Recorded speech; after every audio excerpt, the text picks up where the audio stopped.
Now we study Bhakti movement. Sorry. So Bhakti movement now we study. So let's start our discussion.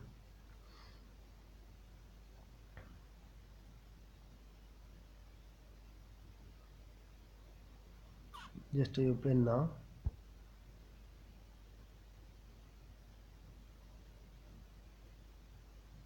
Yes, it is an important landmark in the cultural history of individual in medieval India. So it is in the was the silent revolution in the society known as Bhakti movement. Symbolizes devotion or possessionate love for the divine. So its meaning has, however, evolved with time, along with the concept of bhakti itself. So please remember, landmark cultural history of medieval India and silent revolution it is. Bhakti symbolizes devotion, okay, passionate love for the divine. So some since the times of the Indo-Aryans and the sacred text, that is the Vedas, the meaning of bhakti as a tradition has varied.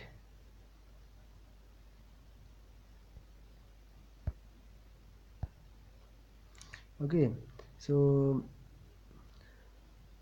tradition has varied, and the Vedic period with its focused image on the rishi and or the seer, the visionary figure who was able to communicate with and about the various gods of the Vedic pantheon, though through a complex symbol. Okay, so here uh, a visionary figure who was able to communicate with and about the various gods of the Vedic pantheon.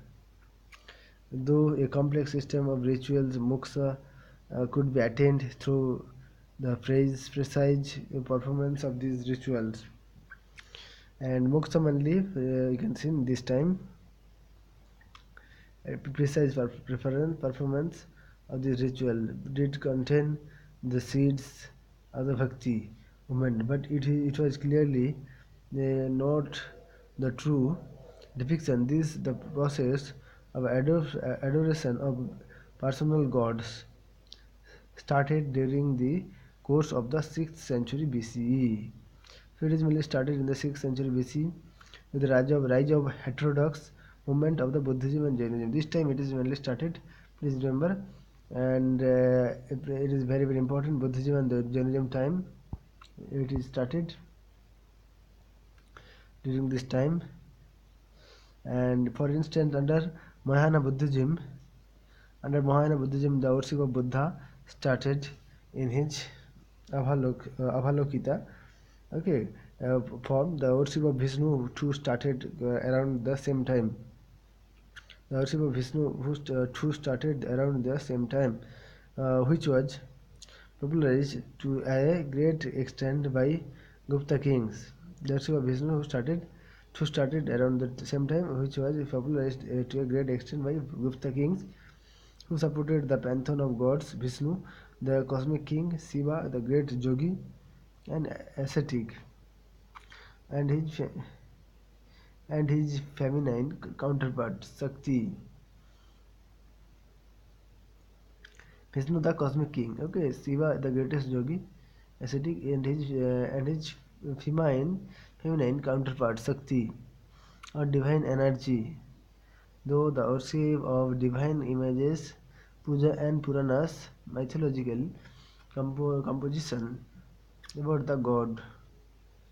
The Gupta kings also built temples dedicated to these gods and patronized the various devotional groups. However, what is known today as the Bhakti movement had its genesis in southern India,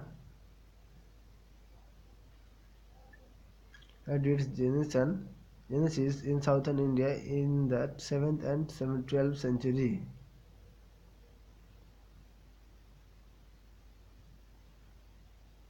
Okay, please remember it was the South India that Bhakti grew from a religious tradition to a popular movement based on notions of religious equality.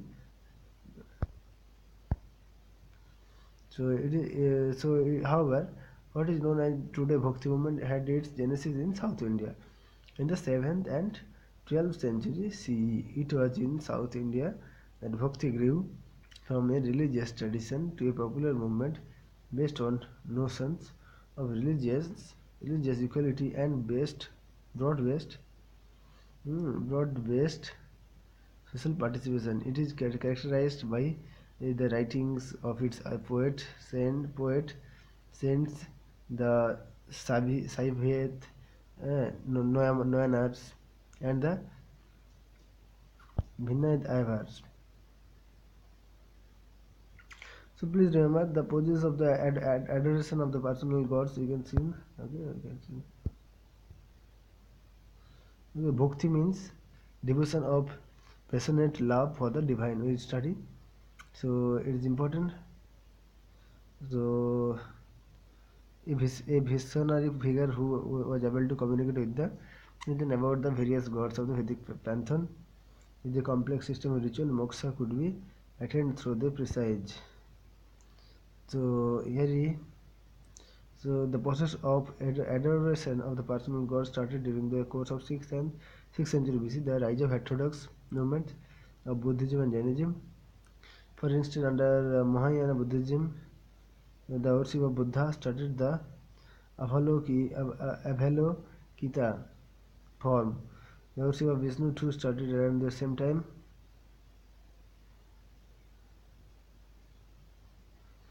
The worship of Vishnu, okay, the worship of Vishnu too started there around the same time, which could popularize the great extent by the Gupta kings, who supported the pantheon of gods Vishnu, the cosmic king, and Shiva, the great yogi and ascetic, by his feminine counterpart, Shakti, or divine energy.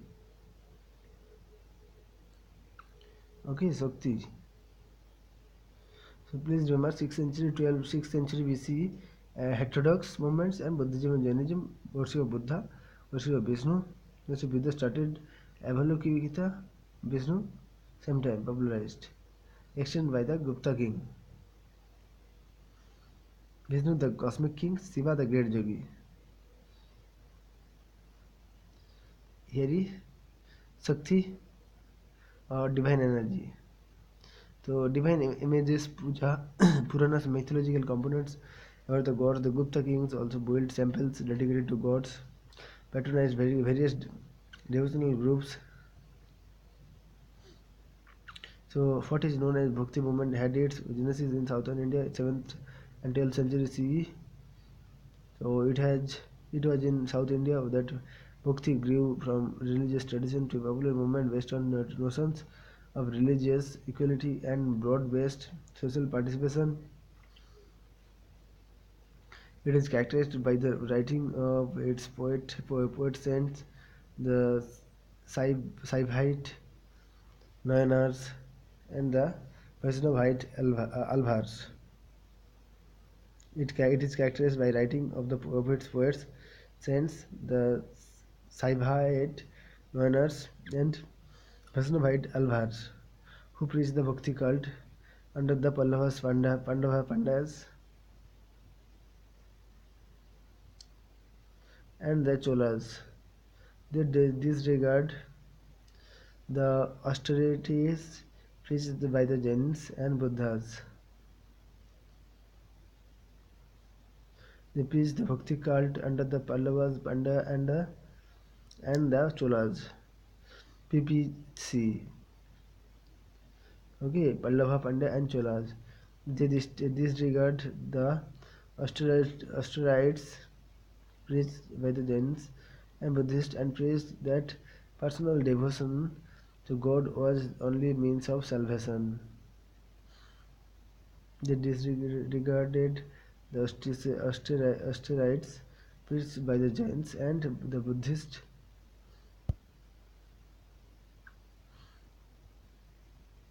So please remember here 7th and 12th century BC Bhakti grew and religious equality and broad-based social participation. It is characterized by writing of its poets, saints, Saivite Nayanars, and Vaishnavite Alvars, who praised the Bhakti cult under the Pallava, Pandya, and Chola.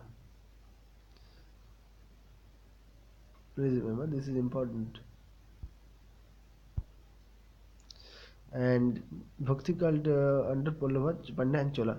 So here they extolled passionate devotional love for the divine and stressed on the fact that moksha, liberation from the cycle of rebirth. So this time, fact that moksha, liberation from the cycle of rebirth, could be attained not by following rules, regulations, or social order, but those simple devotion to the divine. The bhakti saints usually emerge from lower caste, preached a religion which was non-ritualistic and open to all. The bhakti saint usually emerged from lower.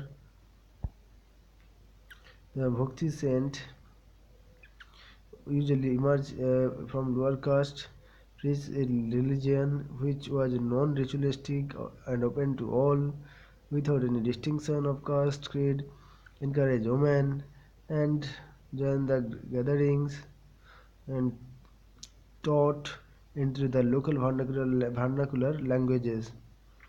These ideas of Bhakti were carried to the north by scholars as well as saints. The Bhakti movement in North India. Okay, so interestingly, the evolution of Bhakti movements in medieval India, which gained momentum in the northern parts of the country in the 12th and 17th century, that is differs from the southern Bhakti movement. The Bhakti movement in the north included socio-religious movements that were linked to one of the acharya from the south and is sometimes seen as a continuation of the movement that originated in the south, though there were similarities in the tradition of the two regions. The notion of bhakti varied in the teaching of each of the saints. The northern medieval bhakti movement had the influence of the spread of Islam in India. The distinctive characteristics of Islam, such as the monotheism or belief in one God, equality or brotherhood of man, and rejection of rituals and class divisions, certainly influence the Bhakti movement of this era. Moreover, the preaching of Sufi teachers shaped the thinking of Bhakti reforms like Ramananda. Moreover, the teaching of the Sufi leaders shaped the thinking of the Bhakti reformers like Ramananda, Kabir, and Nanak, as the Bhakti movement also initiated certain reform in the society. There is also difference of opinion about the reason behind the origin of the Bhakti movement. Hmm. Some scholars they consider the rise of the Bhakti movement as a reaction against reaction against federal oppression, against conformist Rajput, Brahman domination, or the anti-feudal tone in the poetry of Bhakti saints like Kabir, Nanak, and Chaitanya and Tulsidas. I seen that as testimony to this point.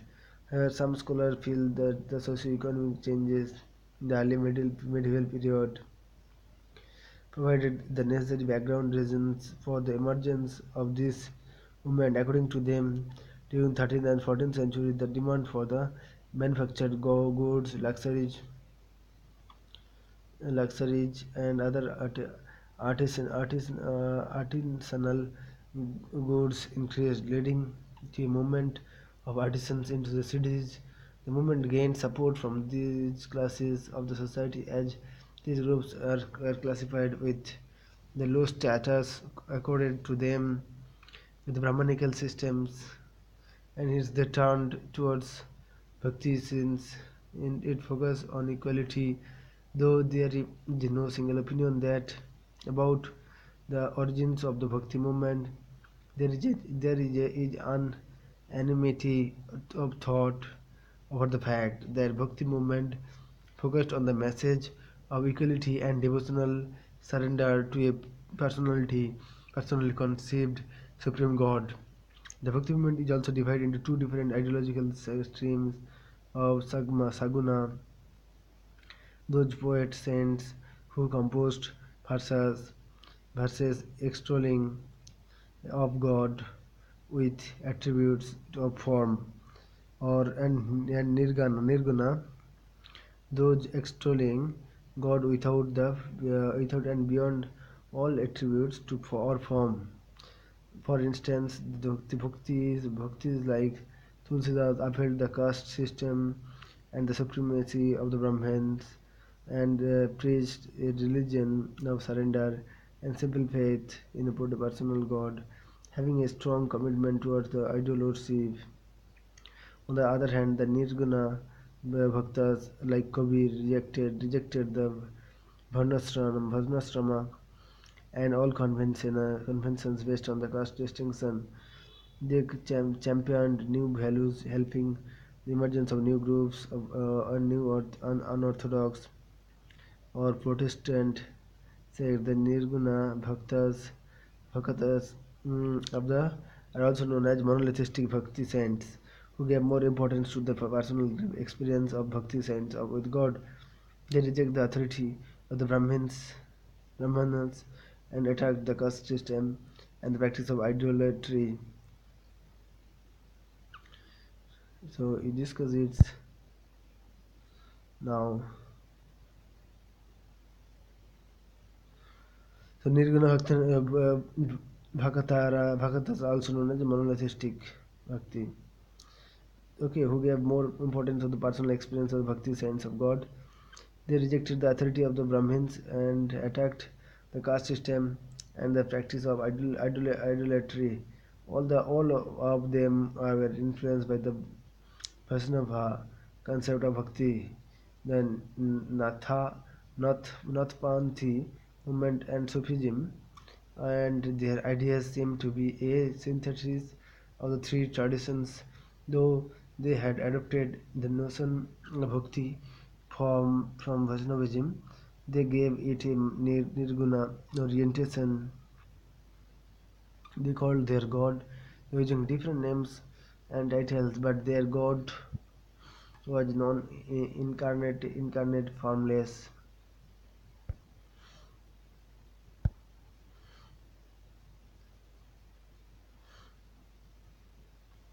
So here you can go.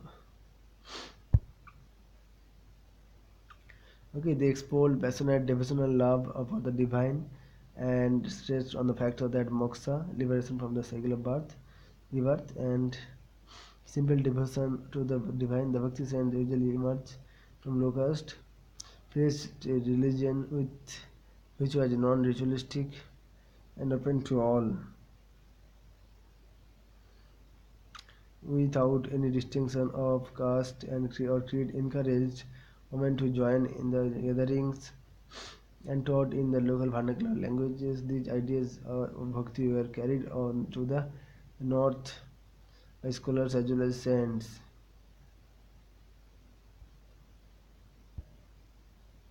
The bhakti movement in northern India.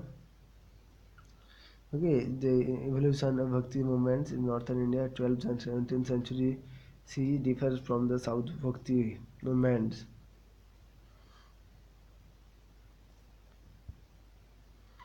Okay, and here is the northern the northern medieval bhakti movement had influence of spread of Islam in India. Okay, mainly northern medieval bhakti movement, and the distinctive characteristics of Islam as a monotheism or belief in one God, equality and brotherhood of man, and rejection of rituals and class divine divisions. Equality and brotherhood of man, rejection of rituals and class divisions. Certainly, influenced the bhakti movement. The bhakti movement also initiated certain reforms in society. Bhakti reforms like Ramaranda, Kabir and Nanak as the Bhakti movement. The distinctive characteristics of Islam, such as monotheism or belief in the one God, equality and brotherhood of man, rejection of rituals, and class division, certainly influenced the Bhakti movement of this era. Movements. mm, There is also difference of opinions about the reasons behind the origin of Bhakti movement. Some scholars consider the rise of Bhakti movement as a reaction against feudal oppression and against conformist Rajput Brahmin domination and the anti-feudal tone in the poetry of Bhakti saints like Kabir, Nanak, Chaitanya, and Tulsidas is seen as testimony to this point. However, some scholars feel that socioeconomic changes.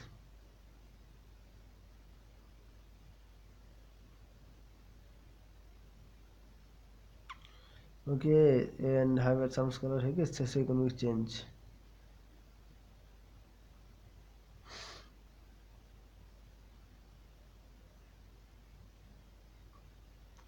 According to them, during 13th and 14th century, you can see demand for manufacturing goods, luxury, artisan goods increased. Okay, and Brahmanical system, low status occurred to them by the Brahmanical systems, and society was of these as these groups were dissatisfied.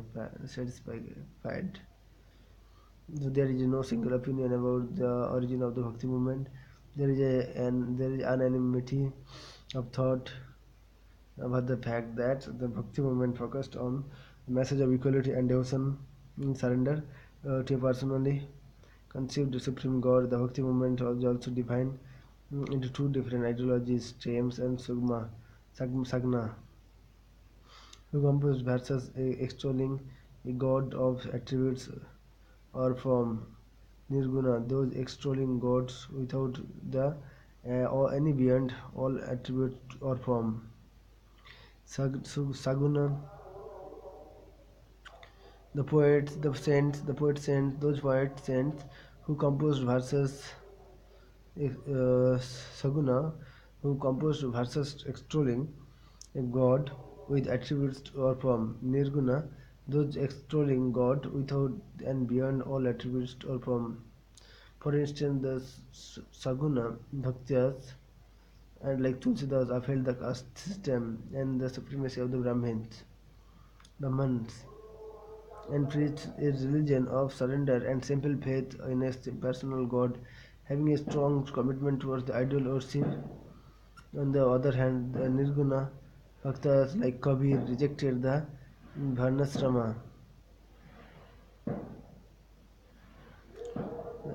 Nirguna Bhaktas like Kabir rejected the Varnasrama and all conventions based on caste distinctions. They championed the new values, helping the emergence of new groups, new unorthodox or Protestant sects. The Nirguna Bhaktas, also known as monotheistic Bhakti saints, who gave more importance to the personal experience of Bhakti saints with God.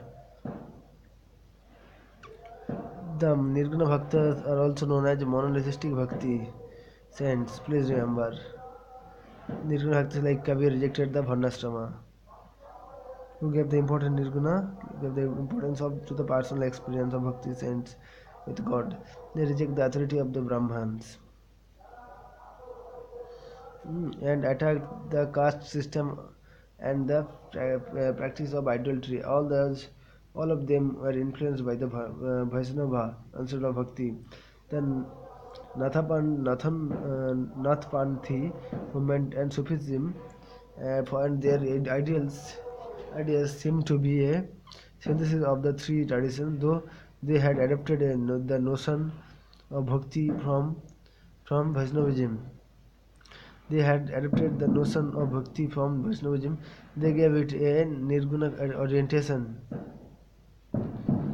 They called their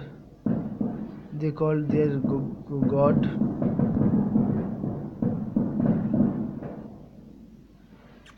The Nirguna Bhaktas are also known as monotheistic bhakti saints, who gave more importance to the personal experience of bhakti saints with God. They rejected the authority of the Brahmans, attacked the caste systems, and practiced the adultery.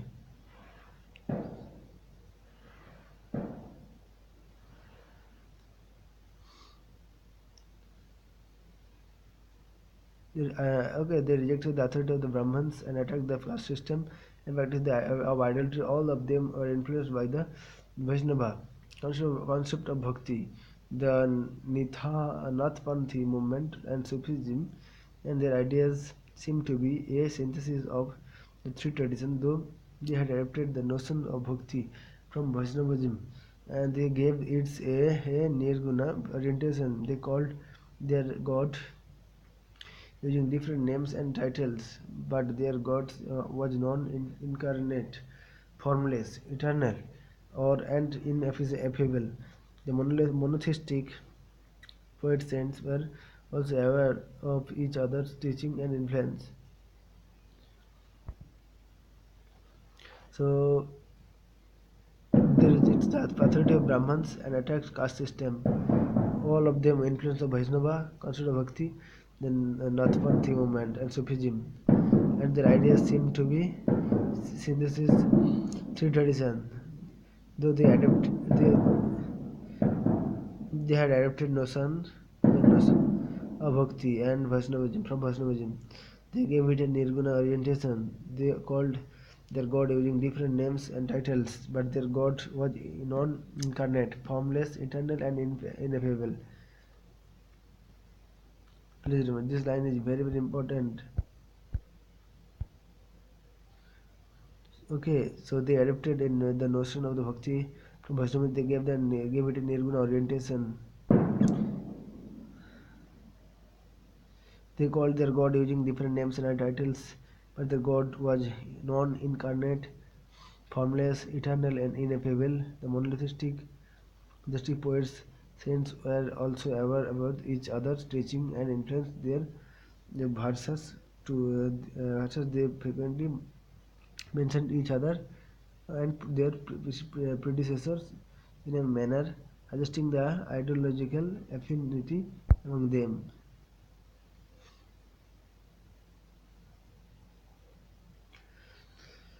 Okay, what the differences between those two branches and indeed important.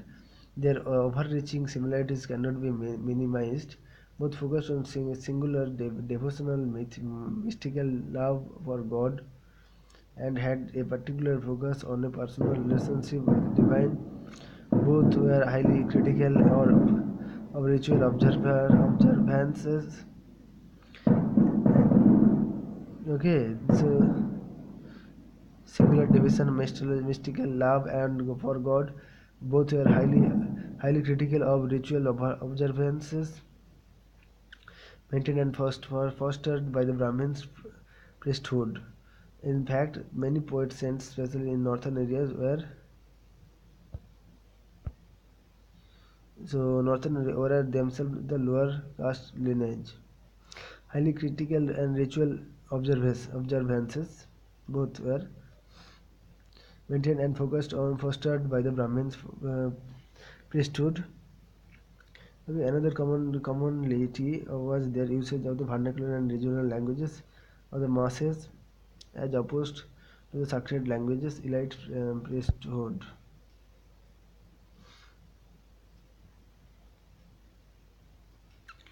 Okay, so use of vernacular language and regional language is highly critical of rituals, observances, singular devotion, mystical love for God. Please remember, all are important and like they use Sanskrit. So vernacular languages, regional languages, opposed to the sacred languages of the elite priesthood. Sanskrit, they composed their poems in popular languages and dialects spoken across the northern India. They enable them and transmit their ideas among the masses in various lower castes. So,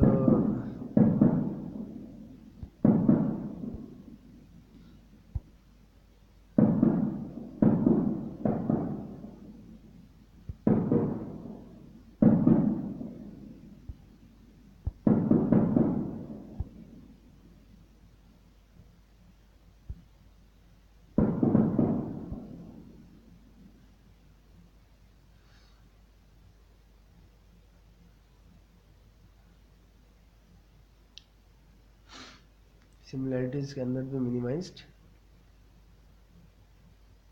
Both focused singular division. Both were highly critical of ritual observances. Both are huge vernacular languages or regional languages, as opposed to the Sanskrit of the Sanskrit, Sanskrit language of the elites. Based on Sanskrit, they composed poems, popular languages, dialects. Okay. Prominent leaders of the Bhakti movement. Next we discuss. So thank you. Okay.